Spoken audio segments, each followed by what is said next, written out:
You're listening to the Table Talk with your host, Anthony Irvin, aka Spoken Life.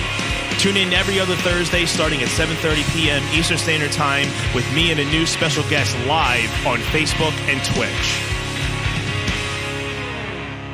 Twitch. Without further ado, let's start the show.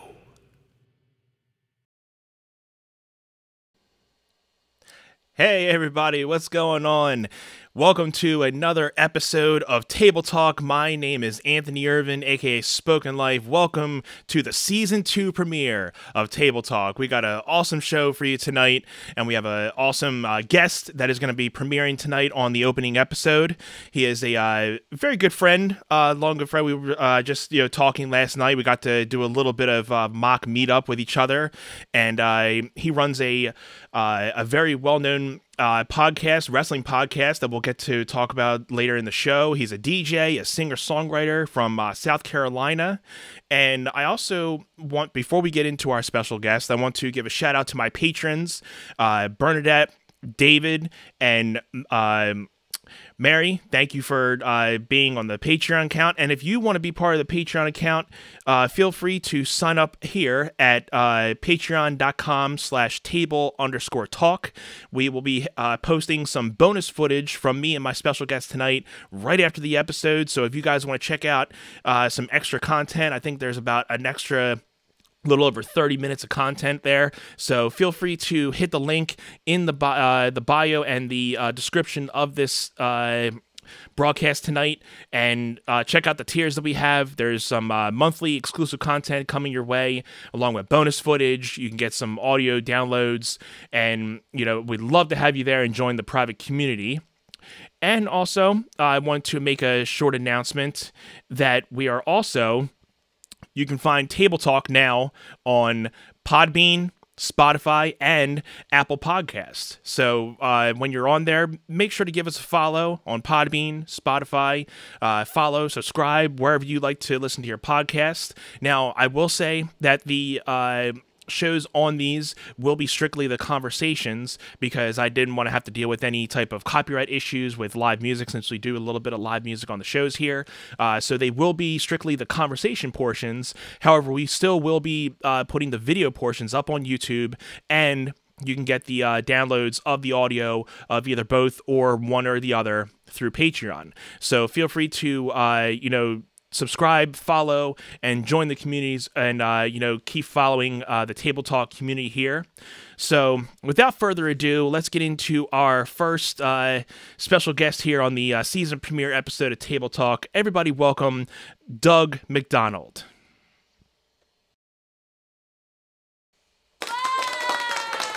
What's going on, my friend? Hello.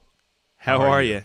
I'm doing good. Yeah. Hey, everybody, Patreon, do the thing. Sign up. Go sign up for the Patreon here. Also, if you are checking out the podcast on Podbean, leave a 5-star review for Anthony. Why don't you? Yes. Leave a 5-star review. It Absolutely. Helps. It helps. If you enjoy the show, leave a 5-star review. It'd be great. Yeah. It only takes, even if you just say wow. There you go. 5 stars. Wow. Yeah, there you go. Takes 2 seconds. Great content. Yeah, of course. It helps wonders, and then it boosts your... Fantastic. Like we were just talking off air, like it boosts the algorithm and everything. We all love it. We all love it. We all love the algorithms. Sure. I'll help sell Table Talk. Let's go. Let's leave some reviews. And go. Let's go. Yeah, of course. I know the trade. Yeah, man. I know how these things work. Exactly. I mean, you being a podcaster, I mean, this is right up your alley. Just, promotion every day, all day. Mm-hmm. That's right. Facebook.com/Living the Gimmick. I mean, it's one of those things where absolutely you're promoting at the LTG podcast on Twitter. Who knows? Yeah, we'll definitely be talking about a little bit of wrestling tonight. Wrestling. We'll be talking a little bit of wrestling, a little bit of music. Doug's got a lot of, jack of all trades, so we'll definitely have a lot to talk about tonight. But how about we get, a little bit of background about you, Doug? Sure. Thanks for having me on, man. I'm excited to be here. Absolutely. Thank you for being here. Yeah. I'm a nerd for all things music and pop culture and video games and streaming and all the things. So I'm excited to be here and be a part of it. I mean, I'm wearing a shirt that is half ET, half Earthworm Jim. I'm a giant nerd. So, I think, I mean, for me, being when I was a kid, I can't remember how many times I used to watch E.T. almost every day. I think it went back from from E.T. and The Wizard of Oz. I think they're the two top movies I was watching as a kid. I mean, E.T.'s a fantastic movie. We used to watch it all the time too. I mean, between that and the '89 Batman, those VHSs just got worn out when I was a kid. So I get it. I get it. Yeah, I'm a little kid from South Carolina, man. There weren't. If we were inside watching something, it was probably something like that. If not, I was outside playing in the yard and riding my bike around the neighborhood or down at my cousin's pool 2 doors down, like that. Like that's, we were always outside. So when we did watch something, it was basically me watching either taped cartoons from Saturday morning, because generally I had baseball games on Saturdays, but I would never miss X-Men the Animated Series. It was always taped on VHS, so that when I got home, I could Saturday watch morning cartoons, man. 92 X-Men. Yeah. So yeah, I'm a big nerd. Again, my name's Doug McDonald. You can see it. It's on your screen. I am from Greenville, South Carolina. It's in the upstate of South Carolina. You know, there's 3 big sections: the upstates, the Midlands, and the coastal area, which we call the Low Country. And Greenville is the biggest city in the upstate. And then Columbia is our capital. It's the biggest city in the Midlands. And then Charleston is the biggest city in the Low Country. I am married. My wife is from Charleston. So she's from the biggest city in the Low Country. I'm from the biggest city in the upstate. And we try to stay out of the biggest city in the Midlands because we don't like Columbia very much. But hey, I love people in Columbia. Right. But y'all know what you are. It's hot. It's too hot. There's hardly any greenery. It's all asphalt. I'm not a huge fan of the landscape of Columbia. But and you were mentioning your wife also does podcasting as well, correct? She does. So the studio that we've built in our home here, I'm not the only one that frequents and uses it. It is also my wife's location for doing her podcast, which is called That Park Life Podcast, and it's a Disney podcast. So if anybody out there that's listening is a Disney fan, you should check out that podcast with my wife Beth and Greg. That Park Life Podcast. Check it out. Yeah, definitely give that some love. Check it out. I'm a for any collegiate people out there that know collegiate sports. I'm a graduate of Clemson University. We have won a couple of national championships of football over the last few years, so now people know who we are. Right. So my wife and I are Clemson Tigers, and we're daggum proud of it. And yes, I said daggum because, again, I am from South Carolina, where you don't hear a lot of Southern accent unless I say something like daggum. Yeah. And I just said it. So there you go. Yeah, don't, just like you were saying last night, you may not have like the typical Southern accent. I can throw one on if you want me to. Throw it on if you really want to. I know what it sounds like. I grew up with it. I know what it sounds like. You watch old home movies with me, man. It sounds just like this. But then you go to Clemson and you get a degree in broadcasting, and you lose it. I just kind of lost it over time. Tighten up the tie, professionalize. Well, it's not just that. It's just most people, when you're learning how to, I could throw on the radio voice if you want me to throw the radio voice on. I can do the radio voice if you want me to. I can get there in a heartbeat. If you want me to bring Doug McDonald here from the radio, like I can do that. Or I could just talk in my normal voice. But even when I'm talking in my normal voice, a lot of the Southern drawl has dissipated because you learn how to try to speak more eloquently. Absolutely. Yeah. Yeah. I think when I used to write out a lot of my words, I didn't even put G's on them. So it was like talking, riding, a lot of that. Now it's not that.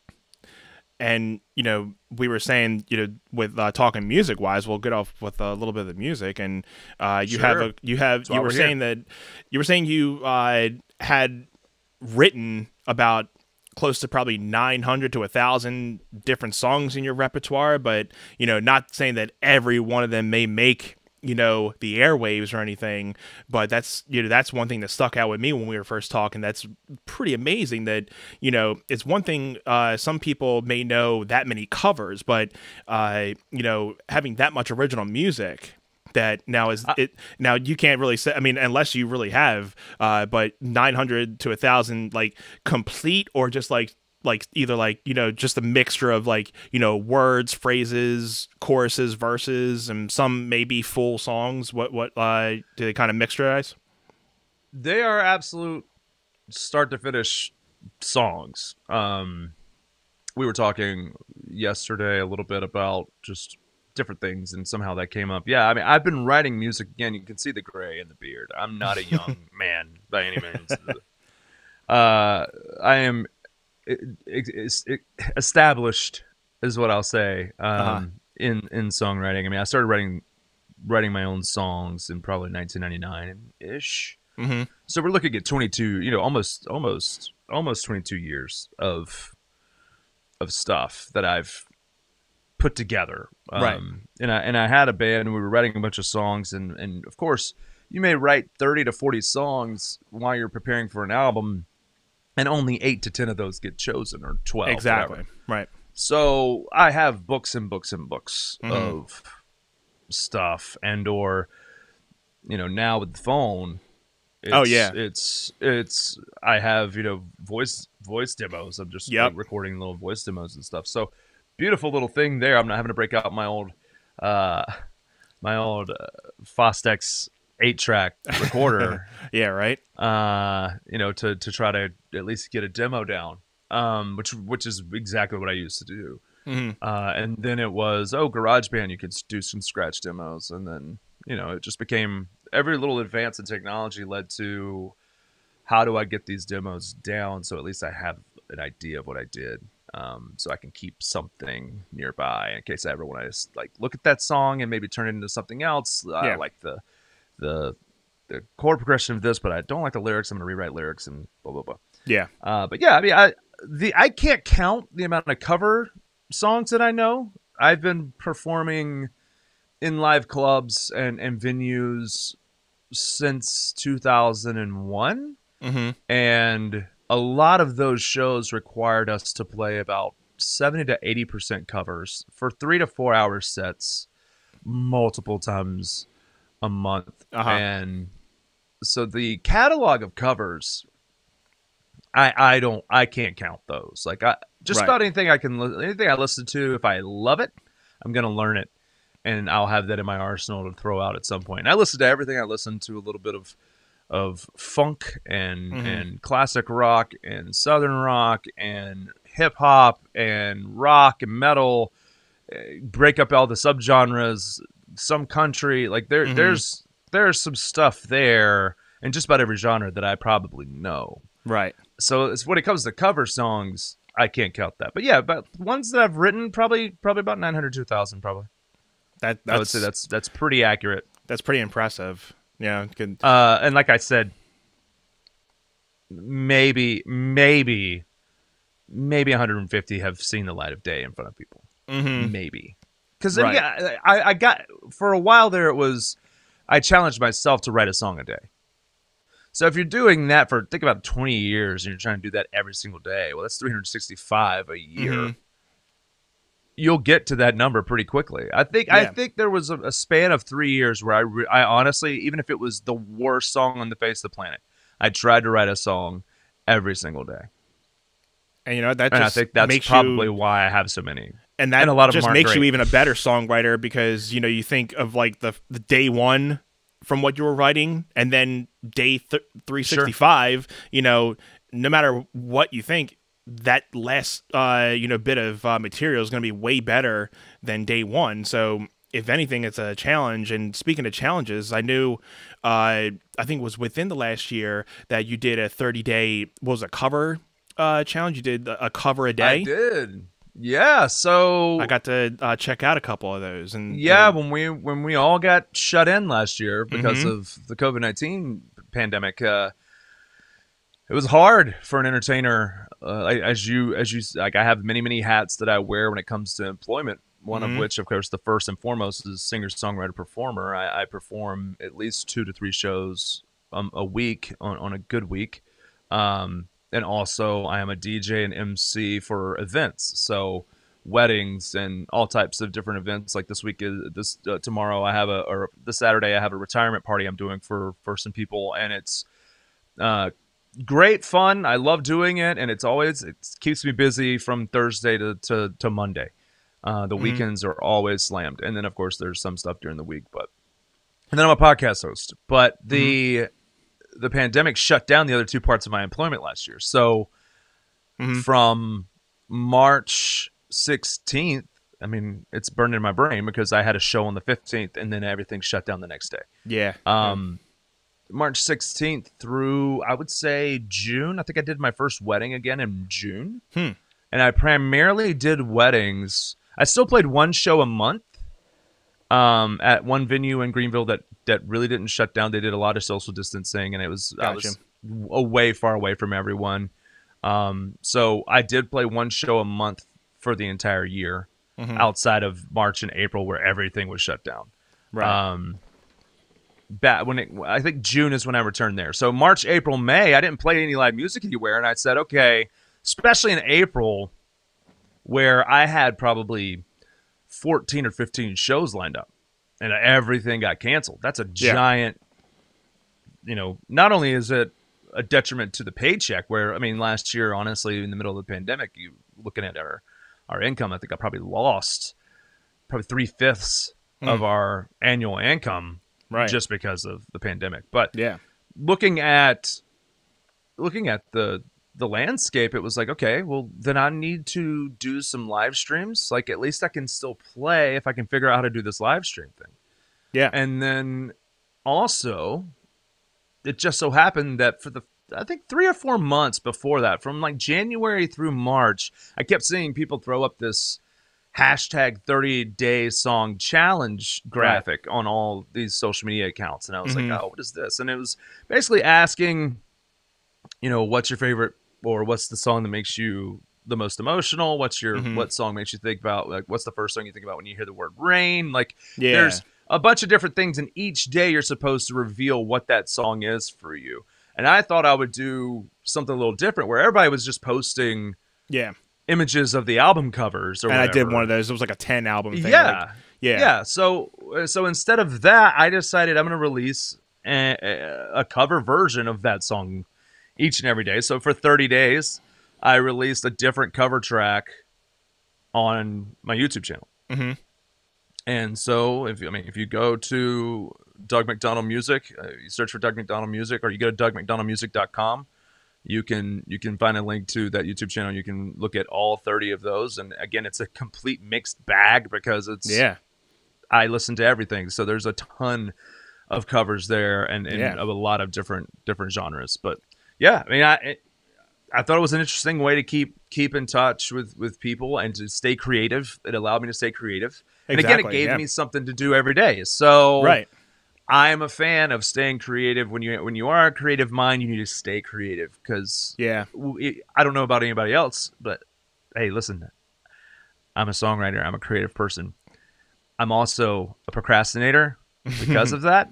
And I am also someone who, if they don't have something on the agenda, I'm totally fine with doing nothing. So I like to put something on the agenda so that I stay busy and keep being creative. I don't want to get into a lazy mindset. And I like kind of keeping a busy schedule, but then like the same way. But if I have a span of time where I'm not doing much, it's like it doesn't bother me. But I love it. I love doing absolutely nothing. Yeah. Oh yeah, me too. I mean, I can do nothing all day and not shed a tear. But I love also keeping a full schedule. So then keeps the mind going, keeps your brain going to be like, okay, I mean, not that it has to be like every second of every day, but like, okay, you have something to look forward to. If like playing shows, you're playing something Friday, Saturday. Okay, cool. I'm looking forward to the weekend. It's either a gig that I've been playing at and I can't wait to go back, or it's a new gig and I can't wait to actually like check out the vibe and check out the people, because it's always something different when you're going and playing to a new venue.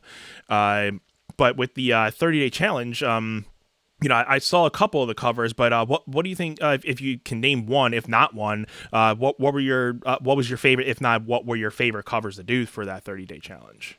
A lot of the covers that I do, or that I did on that page are ones that I do pretty regularly. Uh-huh. Because they are songs that I love and that are associated with certain memories and things. I will never get tired of playing Black by Pearl Jam, ever. Yeah, that is a good I'll song. never get tired of playing that song. Eddie Vedder I haven't played that one in a while.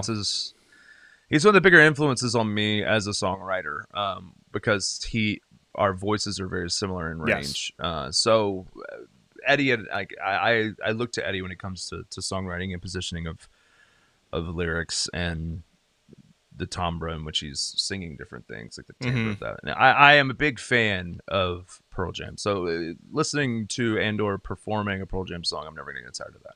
Yes. I think one of the interesting ones was one that I've never played before, but it was one that was just stuck in my head for, I don't even remember what the category was, but I had to do and it was literally like I have to do this song, even though I've never played it, and the only thing in my brain is and there's a Shawn Mendes song.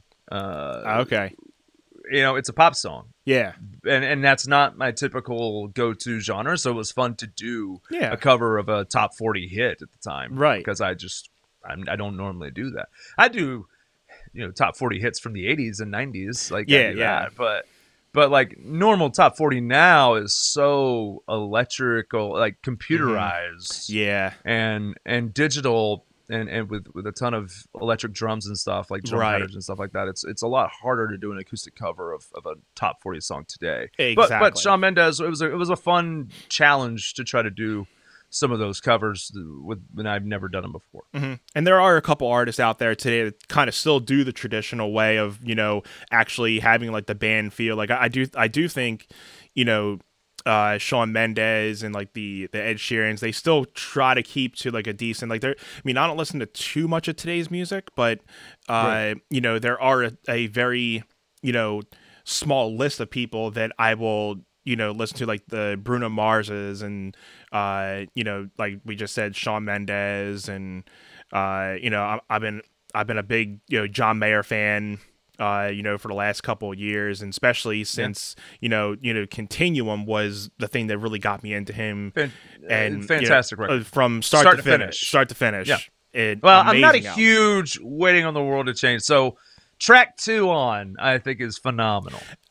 That song, Waiting on the World to Change, it has come to. Yeah, I mean, I think I've worn out that song. Yeah. So that's probably a song that I don't necessarily have to listen to. But track 2 and on, that record's phenomenal. Oh yeah. Yeah, there's so much good stuff on there, and even the stuff that he's just coming out with now is incredible. And yeah. I think my favorite cover that I did was with my wife. My wife hopped in and sang a Johnny Swim song with me called First Try. That is such a nice little bluesy,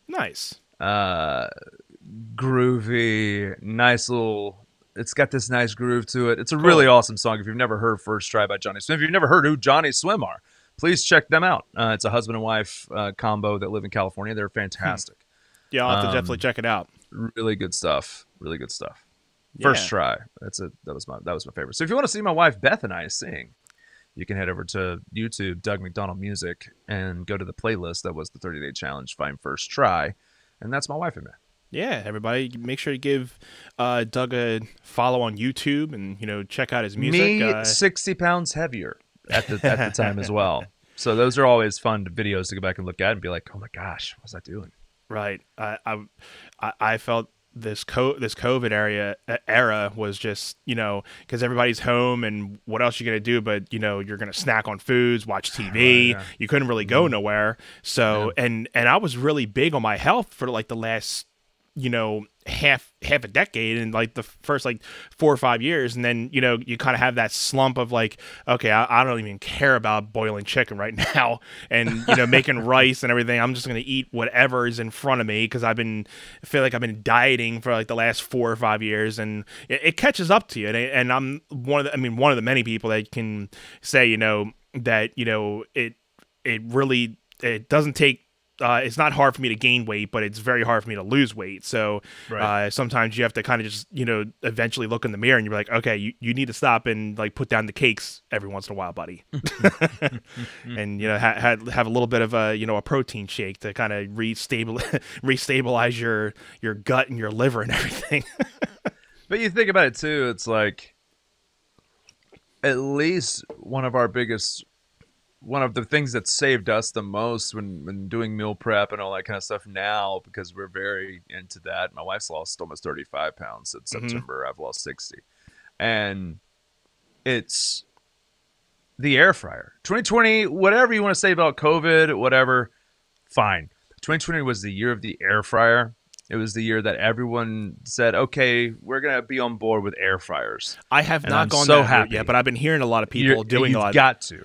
I've been hearing good things about it. Absolutely a game changer. Game changer. I'll have to invest in one and see what all the hype's about. It's definitely worth it. I mean, they're making full conventional ovens now with a 14-inch circular air fryer fan in the back of the oven, so that you can literally air fry like turkeys. Jesus. Like full on 18-pound turkeys can now be air fried if you get the new ovens with the air fryer in it. So it's again 2020. Thank you for making everyone say, "Hey, we're at home. Let's try these air fryers." Yeah, the air fryer revolutionary. Exactly. Very, very great tool that we own in our home. I mean, if anything, the pandemic has just been able to, bring out a lot of new things that we wouldn't even have time for if within the normal life we used to all live. That and even though everything that has happened is very sad. It's terrible with how many people have been lost, but sometimes I always think in the same way, like maybe we needed this reset, because we're so big on looking at our phones and on the internet, worrying about this person and that person, what they're doing. Like maybe this is something from sent above that we needed to happen on like some type of level to like reset our brains and like actually show what's important and what matters in life, because you never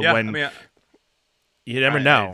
I think you hit the nail on the head. I mean, I'm one that believes everything happens for a reason. I do think that this is, as awful as it is, a great reminder for folks. Like, hey, life is real short. Yeah. You're not promised tomorrow. Love the ones that you're around today and show them love. Treat each other the way that you want to be treated. And again, you're not promised tomorrow. So make the most of the time you have now.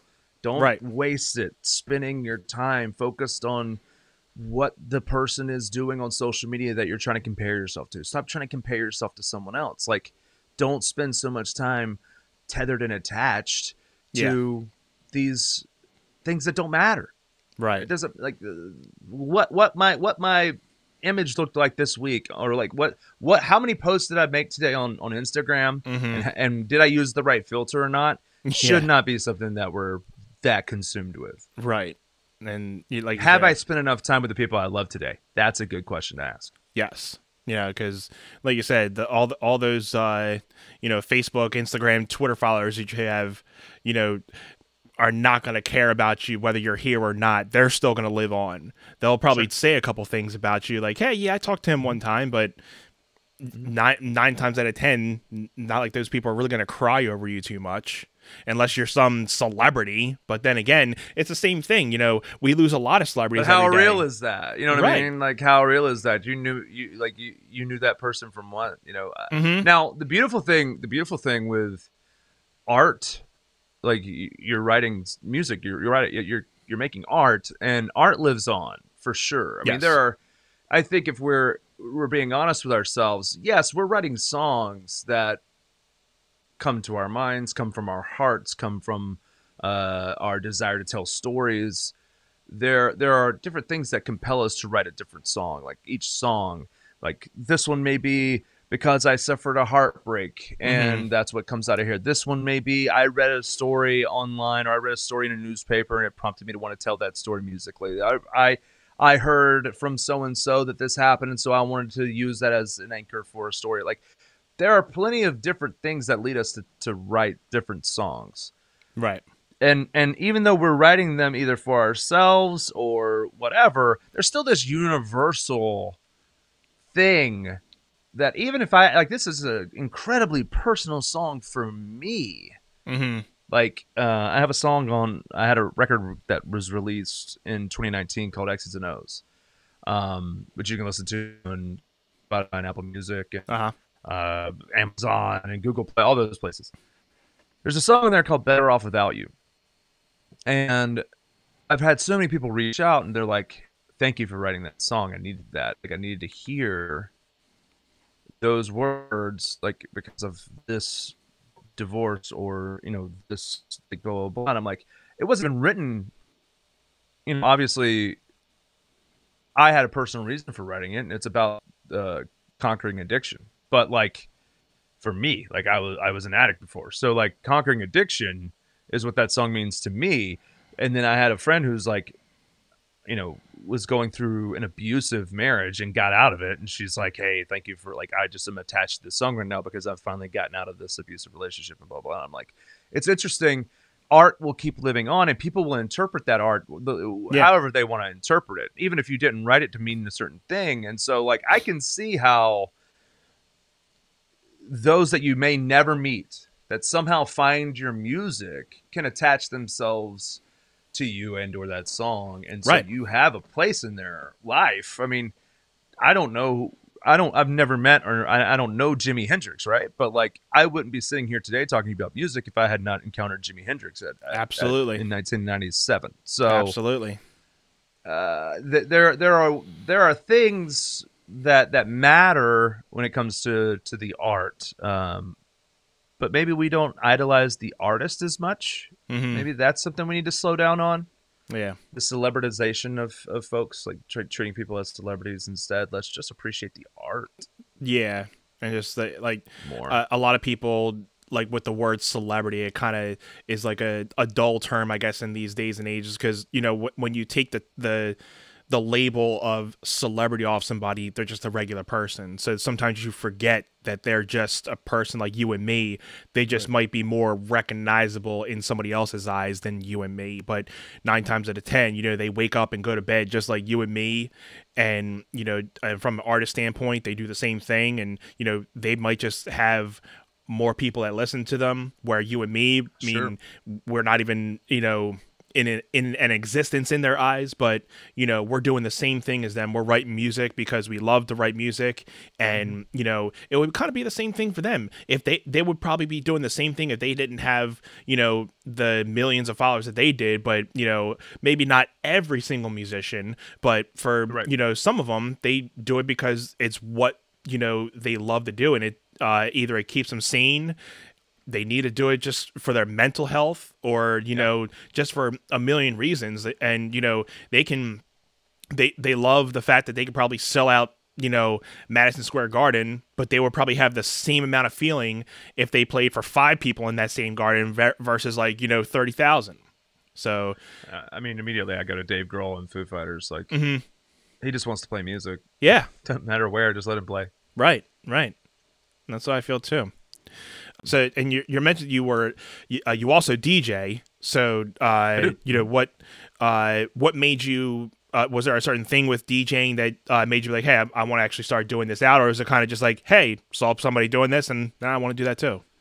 No, so a buddy of mine that I went to high school with, who tethers all the way back to the story of, like, I was so blessed in high school to be introduced to a lead guitar player. So I'm a rhythm guitar player, and I was so blessed to be introduced to, I honestly believe this too, one of the greatest guitar players that's alive today.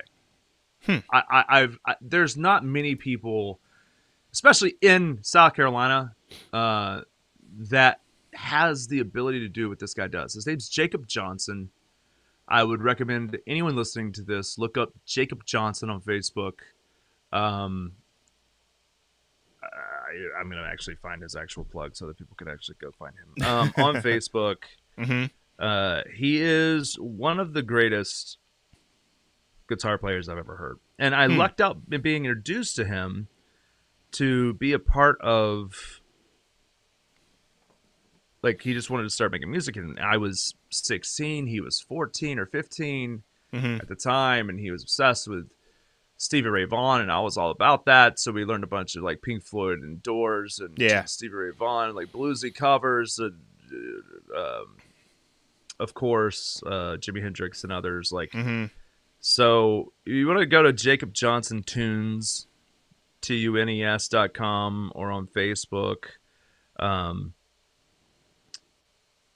It's the same thing. Facebook.com, Jacob Johnson Tunes, TUNES. Check him out. Listen to his work. And if you're not blown away, I'm sorry. Something's wrong with your ears. He's incredible.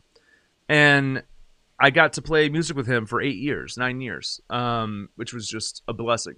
And our drummer, Kenji McKenzie, our bassist, whether it was Brent Vest or then Justin McKenzie, like, we had such a blast playing together. And our first show, which was myself and Brent and Jacob, and we played it as a 3-piece where I played bass, Jacob played guitar, and Brent played drums.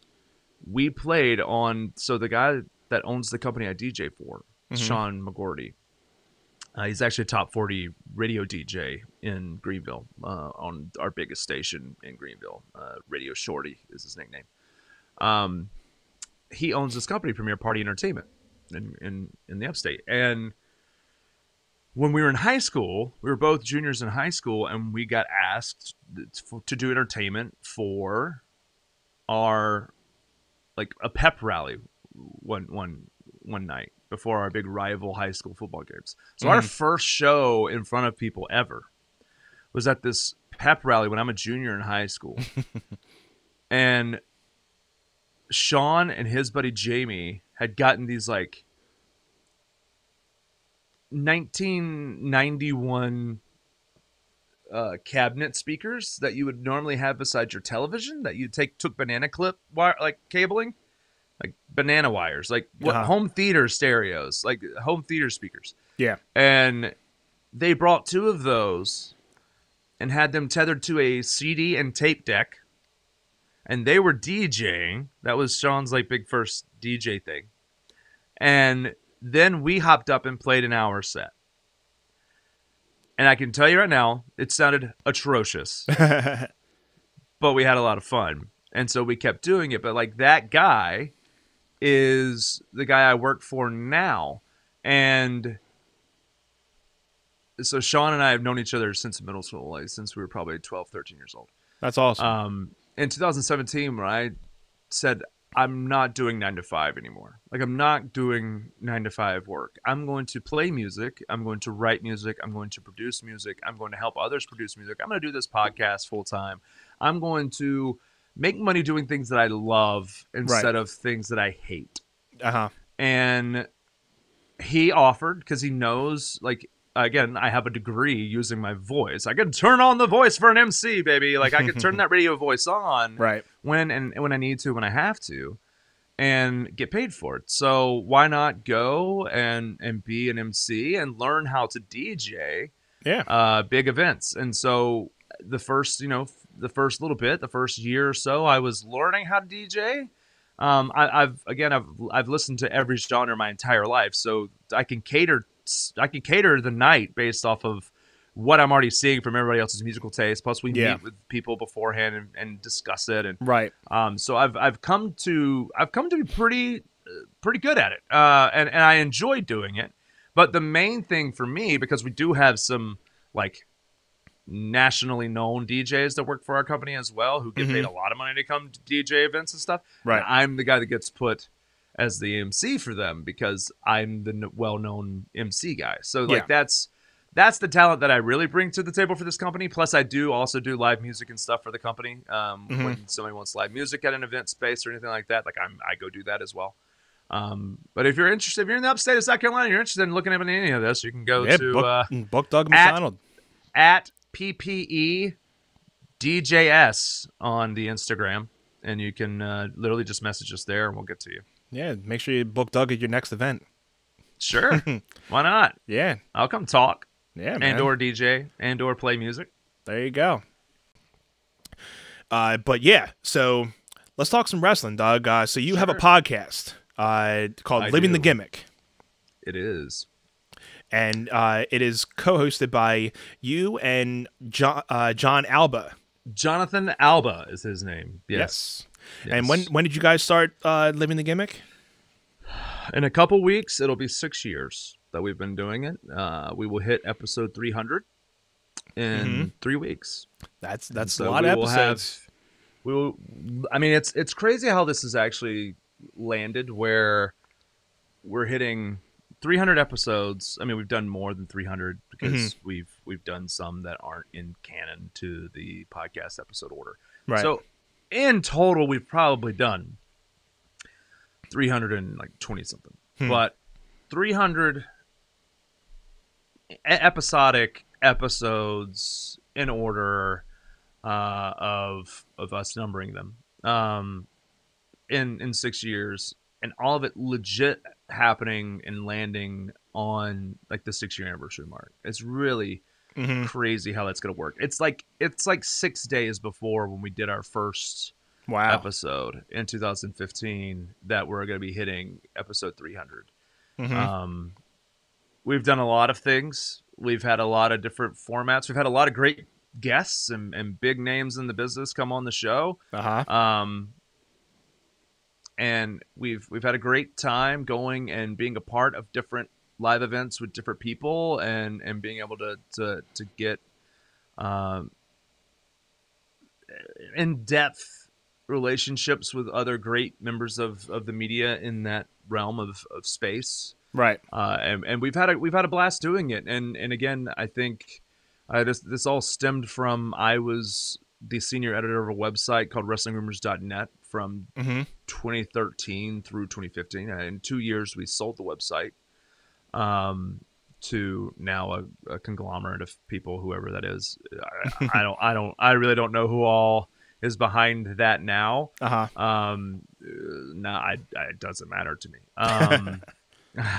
We sold the website. It was able to that sale was able to help procure the house that I'm sitting in right now for the most part, and I will never complain about doing the work that I did on the website, because it was 65 to 70 hours a week that I was spending doing that website. I had no life. Right. I asked my wife. She was very upset with me for 2 years. The amount of time that I spent doing the website more than anything else. Yeah. But I had some great writers writing for me, and John Alba was one of those, and he was in college at the time. He's 9 years younger than me.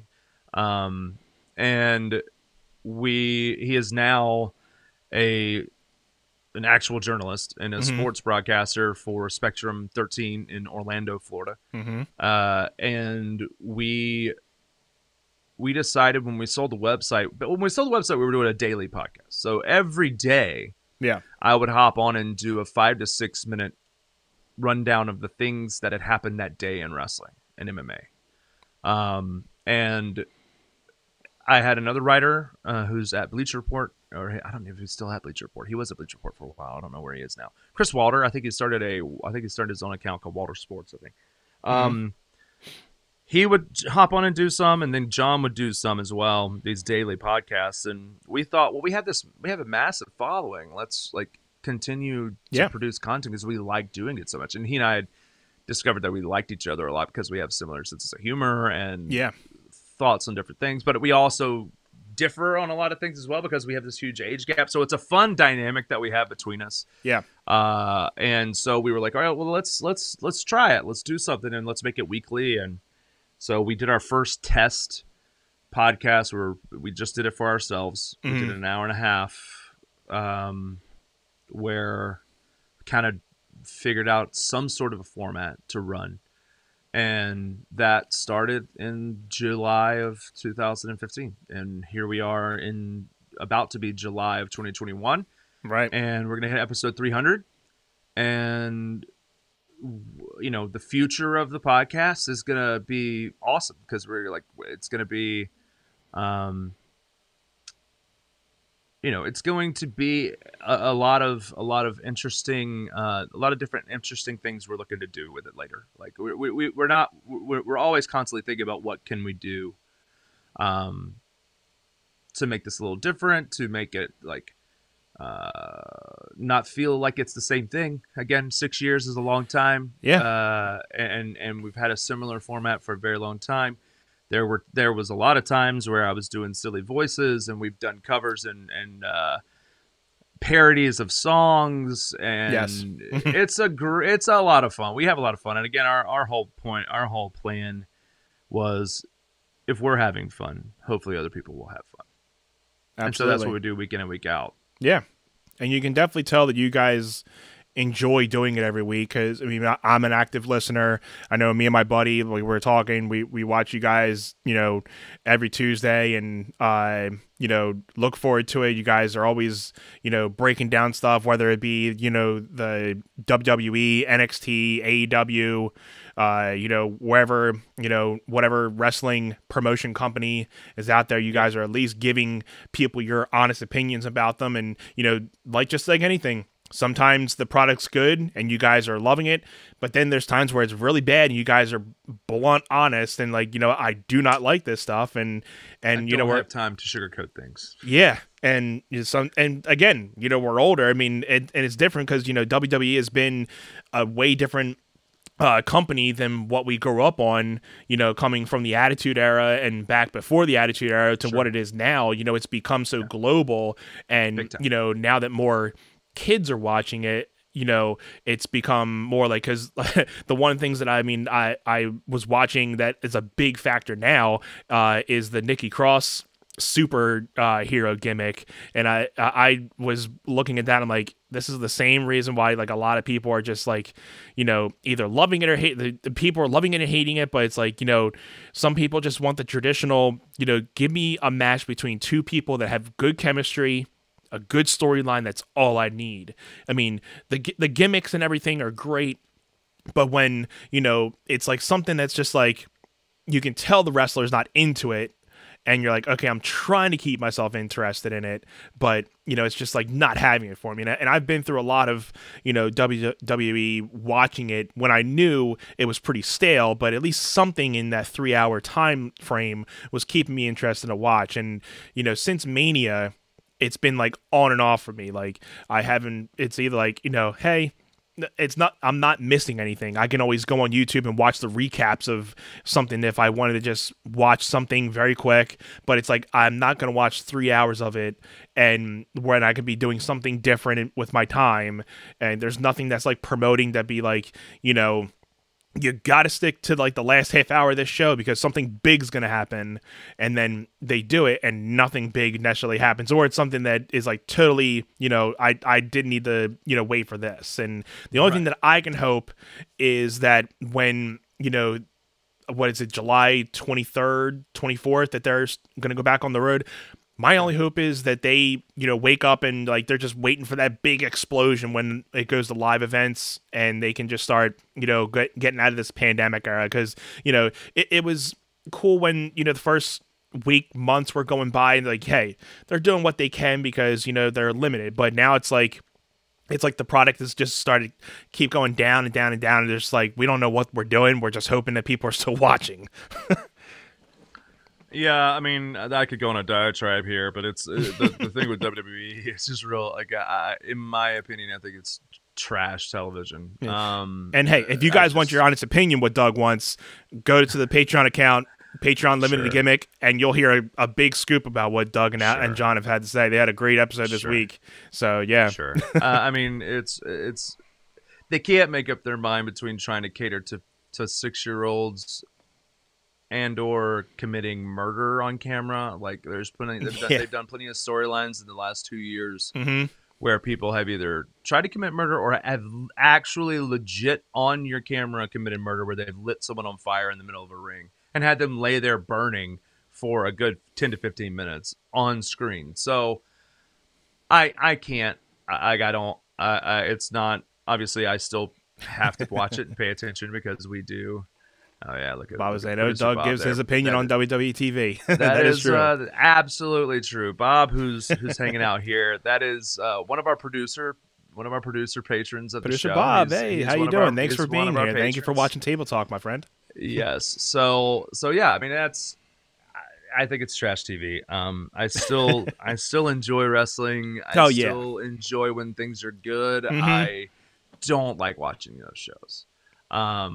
But I do like a lot of the indie stuff. I like what MLW is doing. I like AEW for the most part, what they're doing. I like Ring of Honor. I like Limitless Wrestling, which my co-host John is a part of. He's an actual talent for that promotion. NXT's been pretty good too. I mean, NXT, and not a lot of people watch it, but the last few weeks, they've been doing really good the last few better. weeks. Yeah, I've been actually switching my Mondays to Tuesdays lately, and I've been a lot more happier. It's absolutely better of the shows, but again, because it's under that WWE umbrella, there's still a lot of planning day to day, minute by minute, instead of weekly to monthly to yearly, so that you actually know how to build cohesive storylines and that kind of stuff. And it gets convoluted and it gets a little messy and hard to pay attention to. But still, the last 3 weeks have been much better as in terms of like show quality. Yeah. But yeah, I mean, if you're a wrestling fan watching this, listening to this, you can definitely check us out. Like I said, on Twitter at the LTG Podcast, patreon.com/Living the Gimmick. You'll get tons of content there, video content left and right, prediction and reaction shows to every pay-per-view for the big two promotions, AEW and WWE. As well as if you want to be in one of the watch along tiers, we actually watch a pay-per-view from the past together every single month. Very nice. And hang out for 3 to 4 hours and do that together with all of our patrons too. So there's a ton of content there. Like I said, we're about to hit a big milestone with 300. So that's where we're looking right now. And you guys just did 297 this past week, correct? So 297. We got three more episodes, 3 weeks coming. So if you guys, like I said, if you guys are wrestling fans that are watching, subscribe to the Living the Gimmick Patreon account, and check them out online. They have a lot of good information every week, and I guess I'm not being biased to myself, even though I'm a listener, but they have probably one of the best shows out there when it comes to listening to reviews about wrestling. If I was done watching wrestling and just watching the show, I would still be able to know what's going on through the shows by watching you guys. And Friday nights I don't necessarily get to watch SmackDown, but I still feel I never get to watch it live. So I feel somewhere. SmackDown's been pretty good, but it's still there are parts that are sure. It's always been that second to Raw, like, even though not anymore, sir. But it's had his heightened days. It is considered the A show right now because it's on Fox. So once it hit Fox, it became the A show. Yeah. It's better. Also, I mean, it's only 2 hours instead of 3. Yeah, so instead of going 3, better. it's only 2. So that's it's a lot better. But man, in my opinion, when out of 100, I would give Raw a 30. SmackDown's at like a 45-50. It's better, but it's still not perfect. Yeah, exactly. And I don't think anybody's necessarily looking for perfect, but it's like a good storyline just entertain me without making me feel stupid. Right. Like, just entertain a good me storyline is very stupid. hard to come by these days with the company. It's like they and then the fact that they bring somebody in and then just totally like make you believe that they're doing something with somebody and then just totally squash them. So it's like I invested my time, and now like I was the biggest Bray Wyatt fan of this new Fiend thing. Oh, they set him on fire. That too, and I was like, once he revealed himself, I'm like, they're going to F this thing up because I'm so hyped on this. They're going to F this up, and they set him on fire, and I think they just dealt him the belt too quick. And once he got killed by I was about to say Gilbert. That's what Goldberg. That was the downfall. That was the biggest thing. Yeah. That was the downfall of everything that started. And I just think what do they do with him now? Even if he comes back, what is the point of coming back from this? Because you totally killed him at WrestleMania. Because I was going to be okay with him getting a redemption win and being over. I would have been like, okay, at least he's coming back from that. But they totally pulled the Alexa Bliss thing, and I'm like, I'm out. You know, I was hoping for a new thing with him, but I'm out. He had new ring attire too, and I'm like, so what do you want me to do with it? I mean, so those are things like you're so invested in it, and they just like crush your dreams so quickly. There's nothing he can do now. There's really nothing you can do. And even if he does come back, I mean, you're going to have people like, oh, yes, he's coming back. He's good. But to the average, you know, listener, like, I mean, do I care? Yes, but not as much as I used to. No. You know, it's cool. I'm glad he's still, you know, doing his thing, but it's not the same hype anymore. You know, it's they had a good thing going with him, and they just and again, sometimes you can't really blame all on creative, but you know, it's because I know Braid had some creative things, but creative does play a good role in that, and the fact that, you know, I don't know what they were thinking. I don't know what they were thinking with half the stuff. That whole thing is 100% non-creative. Like, that's 100% on Vince McMahon, without a doubt. Yeah, and they booked him that way. That's why. And I just don't know what they were, you know, unless what was going through Vince's mind, the fact that, oh, we'll just, you know, we're going to build him up to being this big, you know, fearful creature, but he's going to lose 9 out of 10 of his next matches. Like, how are you supposed to build a big guy like that? But then again, he's like selling merch off the shelves, but you're making him lose almost half the matches. So it's like, how can I invest somebody with that type of build, you know? Yeah, you're damned if you do, damned if you don't with that kind of situation. It's really hard. Exactly. Real hard. Yeah. But on to one of the newest sections, and we've been doing this little spin wheel, Table Talk spin wheel. So we have, if it's going to come up for me. Yeah, here it goes. So, Doug, we have 3 different topics, a top 5, this or that, or a topic question. We're going to spin this wheel, and whatever it lands on, that will be our topic of the night. So let's give this a spin. Let's go. I'm used to. We do one on our podcast every week. So this or that. This or that. Okay. So this or that. Finally get to do my little bump there. So this or that is a game where we pick 2 different categories or 2 different things, and we pick which one we like better. We have a couple different, it's like a speed answer type thing, and then we kind of just do our little discussion. You'll do it. I'll have my own questions for the same thing. I'll have my own answers. Okay. And people in the chat, people are watching now, you can have your answers in there too. So let's go with, we'll do about a couple here. So first one, morning or night? Night. Tea or coffee? Decaf. I like both, but coffee, right. I can't do caffeine with my heart thing. I had a heart attack. Yes. That's understandable. And the fact that caffeine does nothing for me anymore. I felt that I've taken it used to do nothing for me either. Yeah. Because I drink so much of it. I've taken so much of that Cellucor C4 in my day I think my body has no effect on caffeine. I can drink like 3-4 cups of coffee and be wide awake and like go to sleep. It does not bother me. I used to drink so much caffeine it wasn't even funny. My wife and I detoxed from it for 30 days. Mm-hmm. 30 days in 2013. And then I had a cup of regular coffee and I was wired for like 8 hours, and I was like, what is happening? Right. So since then, I have stayed away from caffeine. So we're coming up on 18 years of not drinking caffeine, really. It does wonders for your body. I mean, it's one, and that's half.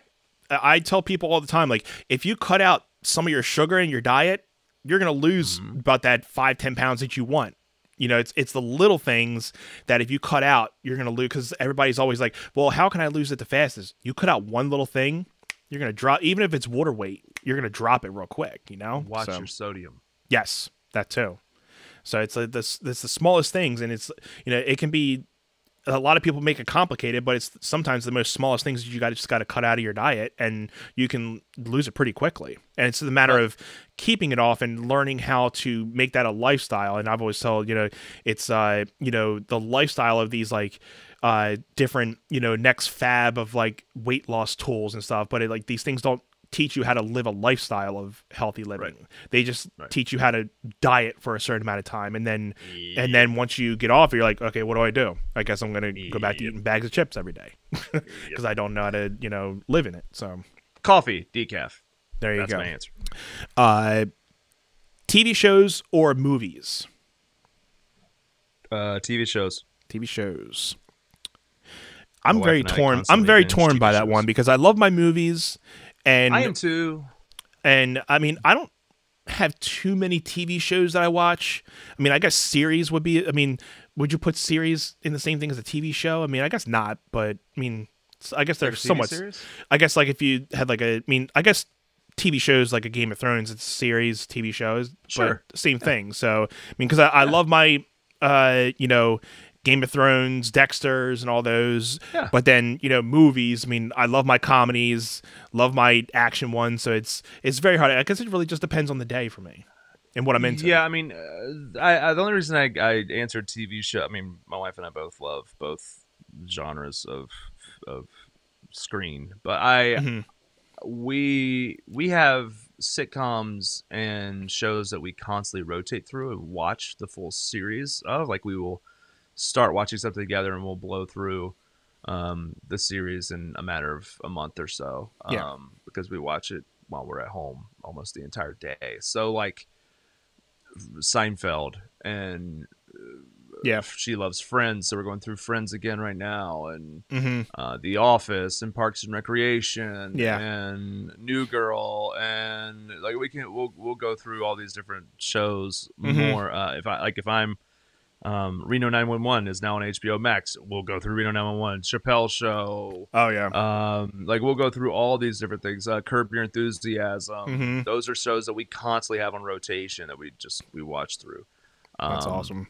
But like movies, I think we love too many movies to try and pick a movie. We'll sit there and sort through for 30 minutes trying to find what movie we want to watch. Like that's the hard part when when you have subscriptions to like 5 different streaming networks. You're like, okay, well, what's on this and what's on this and what's on this? What do you want to watch? But like, we'll immediately just go to the TV show after we've looked for a movie for 30 minutes because we know we're going to love the TV show. So that's what usually happens. So, Superman or Batman? Batman. Superman's the lamest superhero on the face of the planet. Anyone want to argue me? Argue with me. Dude puts on glasses and nobody knows who he is. That's the stupidest thing I've ever seen. If Bob's still watching, he knew that answer before I even answered it because he knows. I've been the biggest Batman fan since the '89 Batman movie. I was hooked. That, like you were saying in the beginning of the show tonight, that that was another movie that you couldn't put down. That was definitely the whole '89 Batman, and I'm stoked to see it actually coming back in the Flash series that I keep on hearing that Michael Keaton's coming back and reprising his role. I'm pretty stoked on that, and I know it's probably just going to be a small cameo, but for the fact that he's reprising his role, it's more than you think. It's reestablishing him now in the DCU. So for like future, they've already talked to him about being Batman in future DCU movies. So I'm all for it. We shall probably see Michael Keaton more than we think. I'm definitely all for it. I thought the same thing, but apparently he's got a bigger role than we think right now. I'm all for it. But yeah, Superman, get out of here. Waste. They tried to make the perfect superhero where he's impenetrable to anything. He's invulnerable to anything. And then a rock from his home planet. If it's a rock from his home planet, how is that his... I can't with Superman. Superman's stupid. Move along. There you go. Batman. Piercings or tattoos? Tattoos. I've always wanted a tattoo, just never had something that I can have meaningful to tattoo, because I never just wanted to put something on my body without a meaning for it. Yeah, So my wedding ring is a tattoo. I don't wear jewelry often, so okay, that's the wedding ring itself is a tattoo. that's nice. My wife just got a half sleeve on her arm that I think's I always absolutely like the killer. half sleeves. I always like the concepts of them, like having like some type of story behind it, Yep. and those always intrigued me. And I don't think I'd ever be able to do that with the job that I have, but I always intrigued in people's story that they tell just from those different sleeves and the full sleeves and stuff. So they're very Absolutely. interesting to me. Absolutely. Piercings, I mean, I had my ear pierced before, but I recently took that out. I'm like, I sometimes even forget it's in there, so yank I've out, never had a out of piercing. there.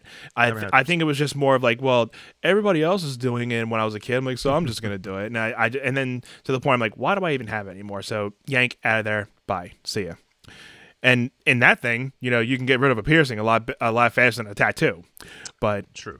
Yes. it's less painful. But I would definitely love to get a tattoo. Hopefully one day. Being warm or being cold? Cold. I'd rather be warm. Hate being hot. Now, you know how people have seasonal affectiveness disorder in the winter? Like people say that they have, they're I mean, obviously, the acronym for that is SAD, and people are like, I'm sad in the winter because it's cold and I miss the sun and it's gray and blah blah Right. blah. My wife and I, that's our we both absolutely live for that. Now we live in South Carolina, so like the cold is only like in the 30s. So yeah, we, so it we doesn't hardly ever necessarily see get too snow cold. even. Yeah. So our cold is what we like to be. But she lived in Colorado. She lived in the snow, like on a she worked for a ski lodge. Like she loves all as cold as you can get it. She'll gladly be a part of that. I just, unless I'm on a beach, I hate summer because of how daggum hot it is. And that analogy is the same way that I feel about the cold. If it's not snowing, I hate the cold. If it's snowing, I'm okay with it. But if it's not snowing and it's cold, freezing, I hate it. If I'm not near a body of water that's cool so I can jump into it and cool off, I hate being hot. Yeah. Hate it. And I guess it comes from me being a summer baby, so that kind of helps too. But then again, the same way, I love the summer, love the heat, but when it gets over 100 degrees, that's when I'm like, okay, you can cap it off now. You can kind of keep that down. I mean, I don't need to be. That starts in May for us. Yeah. So like. And we've already gotten a little bit of heat around here too. 85 degree. It's 85 to 95% humidity, and it is it can get over 100. So it's brutal. I would rather as long as I'm in a pool or the lake or near the ocean, I'm totally fine. Right. With the heat, but other than that, I'm not a fan of the heat. And I am doing all these weddings and events and stuff outside at these barns and venues and stuff, and just soaking through all of my clothing, my suits, and all that kind of stuff all year. I just no. I would rather be cold. There you go. Long drive or long walk? I've just gotten into where I like to walk a lot, but long drive. My wife and I love road trips, so. There's something about driving for me too, like I like, and I don't know, it's kind of been like the last couple of years for me, because usually we will go up to my wife's cousin's place up in the Poconos, and it's about like 2.5 hours, but it's a good decent drive, but like you see the changing of the atmosphere, like the mountains up there, so it's like very different from living in the suburbs, but like the long drive up there, it's like very peaceful, totally different atmosphere, so quiet up there, and it's a trip that I usually look forward to. But on the contrary, with long walks, I mean, walking in like a park or just kind of going for a decent walk to just kind of clear your mind. Yeah, that's another awesome thing that is always always fun to do as well. So, I mean, I would probably say 50-50, but if I had to actually pick one, I would probably say long drives as well. Yep. Mm-hmm. I do like two more. Christmas or Halloween? Oh, see now you've hit something where I don't know what I can pick. Halloween probably. Beth and I decorate our house for Halloween on September 1st. And we have our decorations up for 2 months. And then on November 1st, literally on November 1st, we switch from Halloween to Christmas. Mm. And then we have our Christmas decorations up for 2 months. So Yeah. we love both holidays. We decorate for both holidays. I mean, one of the things for me, it's like if I'm pulling the Halloween decorations off, we've got to get in the attic to put them up. I'm just gonna go ahead and bring the Christmas decorations down. Oh yeah. But also like during our celebration of Halloween, which lasts for 2 months, we watch a scary movie a day, kind of thing. When it's Christmas, we watch a Christmas movie a day, kind of thing. Like that's something that we do together, and it's something that we love doing together. I'm going to say Halloween. Bob was saying, yeah. Doug has to be Halloween. Surprised that it wasn't more. Yeah, I'm going to say Halloween for sure, but like we love both. So yeah, I gotta say I love both too. My wife is a big Christmas fan. Like she goes all out for Christmas. Me, I love Christmas, but when I was a kid, loved Halloween, loved dressing up, loved everything about it. Now, I'm not a scary movie person, but I mean, I always got to, and hey, people hate me if you want, but I love the Michael Myers series that always starts. Love watching Michael Myers, the Freddy Kruegers, Jasons, all those, and here and there there'll be like a little more freakier movies out there that I'll watch, but I was never the go to a haunted house type Halloween person because I've never been that type of person. I hate being scared. but I love the fact that Halloween, just getting into the Halloween, dressing up mood and all that other stuff. Christmas, love, the atmosphere because everything, obviously Christmas brings all the, happiness and everything around. It's a good time of year. And plus, being able to, celebrate it with our son this year is a totally different aspect of it this year. So we, first thing for him, getting to, put our platform up because it was a tradition that my wife's father had, and we've kind of molded that into our family tradition. So it was cool to kind of show him the platform and that what we do because she's kind of the same way. Like that almost the day after Thanksgiving we start putting up all the Christmas stuff, take all that Thanksgiving stuff because I always feel in the last couple of years people don't really take Thanksgiving as serious as what they really used to. It's just more of like, hey, we're just going out to dinner. It's just a dinner now, Yeah, I mean, Thanksgiving for us has always been we do a meal with our family and and talk about what we're thankful for. We've always done that, but it's never been we don't decorate the house for Thanksgiving. Yeah, and just leave out the Christmas stuff, the Halloween stuff. Yeah, so I mean, and then the Christmas stuff. We had the Christmas stuff up in November, so. Right, and other than the meaningfulness of what Thanksgiving is about, right? But it's the whole I mean, but like as a holiday, I would say it's the least in a celebration type of thing, like like decorating and all this other stuff. You may have a couple things here. To be fair, in the United States education system, you are taught that Thanksgiving is a celebration of the first meal happening between colonists who are raping and pillaging land from Native Americans and the Native Americans in which they are raping and pillaging the land from. Mm-hmm. So, I mean, we can get into history and all that kind of stuff, but if you want to get into the thought of being thankful for things, absolutely. We should be thankful and acknowledge our thankfulness and appreciation for each other more than just one day a year. Exactly. It's kind of like just the same thing. Like, we have Mother's Day and Father's Day. Like, it's not only just one day you should be celebrating your parents. You should be celebrating them every day for everything that they've done. But it's just a specific day that you can be like, hey, I'm going to give you a little extra, praise to be like, thank you for this and thank you for that. Yes. So I think it's the last one. Let's go with money or fame. Fame? Don't those go hand in hand? Probably. I guess.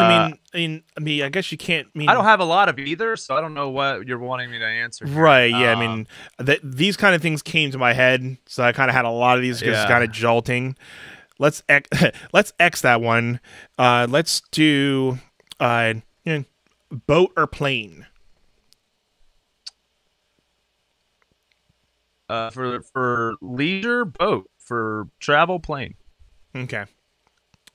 Yeah, and I don't get to go. I don't get to go on many boats these days, but I do travel for my company here and there. So I do a lot more flying here and there. I mean, since COVID, not much, but I was doing a little more traveling. So I guess. I guess I can kind of agree with your answer. You have your likes for going on a boat, and you have your likes for flying, and I guess they both have their pros and cons to them. Right. Yeah. Absolutely. Yeah. So that was an extended version of our this or that segment, Yes. and yeah. So. We've been talking a lot here, Doug, and I really appreciate you being on here tonight. It's been great to finally actually get to meet you and talk to you about your music, talk a little bit more about the podcasting and DJing you do. And, I was told by you that you are thinking about, you are in the process of making a new album as we speak, correct? I am. Do you want to touch a little bit on that as a little last segment for us tonight?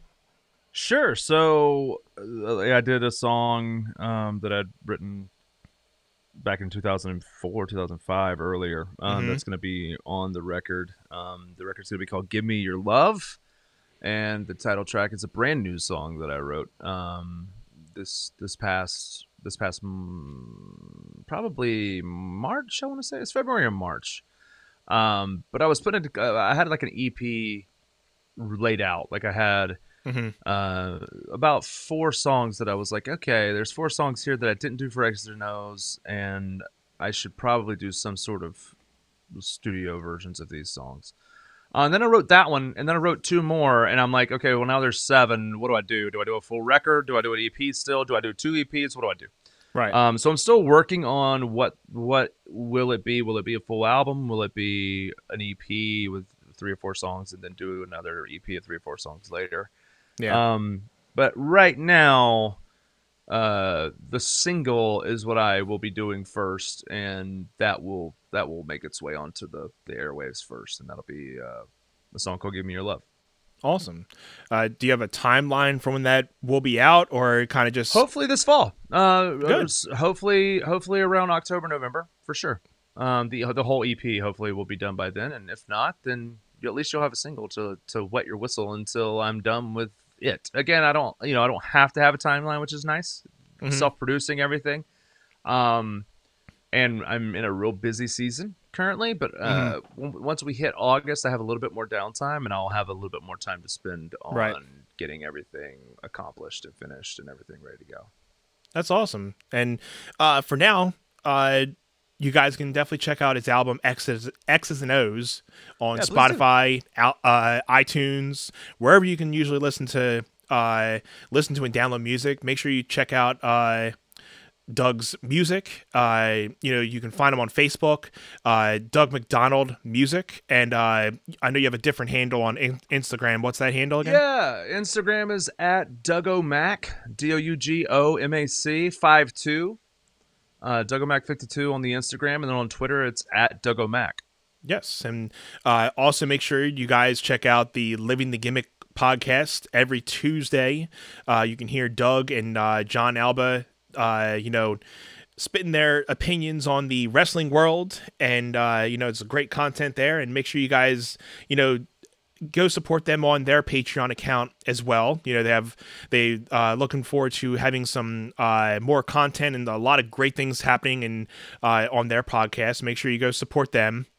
And again, Doug, I want to say thank you very much for being on here, and good luck with the new album. We'll have to get you on here again when the new album hits, and talk more about it. And hope the episode 300 goes really well with you guys. I'll surely be listening, and we'll be talking a lot more, my friend.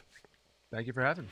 So thank you guys for being here. This has been Table Talk episode 23, the season 2 premiere. So we will be seeing you guys in 2 weeks with a new guest. And thank you guys, and have a great night. We'll see you on the next episode of Table Talk, everyone.